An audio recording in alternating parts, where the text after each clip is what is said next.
Hello, everyone, and welcome to State of the Game number 120 on, what is the date today? May 15th. My name's Hamish. I'm going to be hosting today, like most days, and I am joined by Yannick. So we released Title Update 3, or TU3 as we call it. Very big balancing pass we did on the game, so there's a lot of changes in terms of balancing of gear and all of that. We did a lot of survivability, we did a pass a bit on all the skill power items as well, on the skills, the skill mods, exotics, all of that. We're also adding with Title Update 3, now available, we added the first 2 classified assignments. I saw those in the UI, yes, that's cool. Which are the narrative missions that are exclusive to Year 1 Pass owners and that are new areas that people get to explore, and there's a bunch of stuff to discover in there. So the first 2 are available now with Title Update 3. Cool. And yeah, we also added, what are the other things we've added there? Activity screen, which is the new screen that you do when you finish an activity that tells you, how you performed compared to others. So that's also pretty cool. And yeah, a lot of bug fixes as well. We had the normal reset last Thursday, and Capital was invaded, which is cool because people want Capital to be invaded because that gets you one of the pieces for the Nemesis. And that had not been invaded for a very long time, so that's cool. But what happened yesterday is that with Title Update 3, we also changed the way the invasions are actually rolling out. So now they're actually on a schedule, they're not random anymore.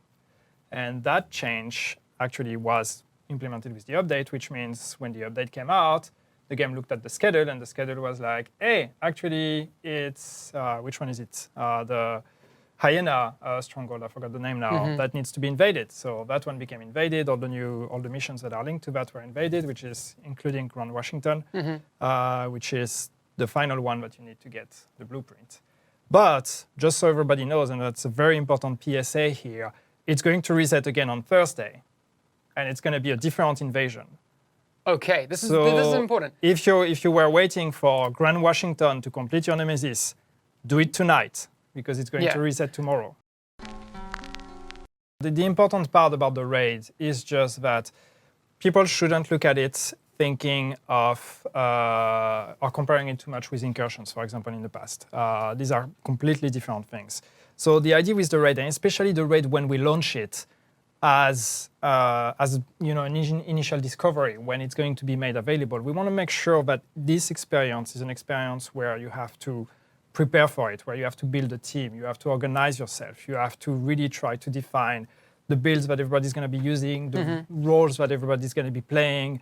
Then you attempt, you potentially fail, then you talk about it, you change your strategy and all of that. So communication, preparation, and organization are extremely important for us, and again, especially as part of the discovery phase when we make the raid available. And for that, we don't think that matchmaking is a good solution, because that would mean that there's a risk you would end up in a group that doesn't talk to each other, doesn't talk the same language, you didn't get prepared for it. It's really not the kind of experience where you just matchmake, you go in, you DPS, and then you get your loot. Sure. That's something completely different. So it's very important for us that this initial discovery is in that mindset of like having prepared for it as much as possible. And we also really want to reinforce the social aspect of it, of having to like meet like-minded people that are going to help you build your team and that are going to help you beat it. So it's something that's very important for us. Okay. But now, of course, that being said, that's also, that's a feature, that's an activity that's going to keep evolving moving forward. That's something that we want to keep make evolve as well. So we're happy to keep the conversation going and see how it goes and how people like it and whatever, and how important it is. And then, depending on how the conversation goes, we will make adaptations.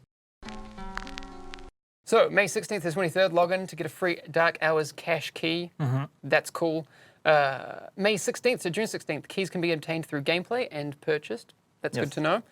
June 6th to 13th, last chance, buy caches for cash and finish the collection before the special uniform reward gets removed. 6 p.m. on Thursday. Tomorrow, yes. 6 p.m. CEST, that is. Yes, so gear score requirement 490, that's in the game as well, I guess. Yeah. People have seen some of the new gear sets, the exotic AR, which I think is called the Eagle Bearer, and there's also raid exclusive Vanity. So basically the raid exclusive rewards are only available once a week. Then you can keep playing the raid, you can farm it if you want. You'll get some rewards, but not the raid exclusives. Regarding the world first, because I've seen people being worried about that, but the world first are going to be cheaters and exploiters and all that. When we say world first, we mean like legit.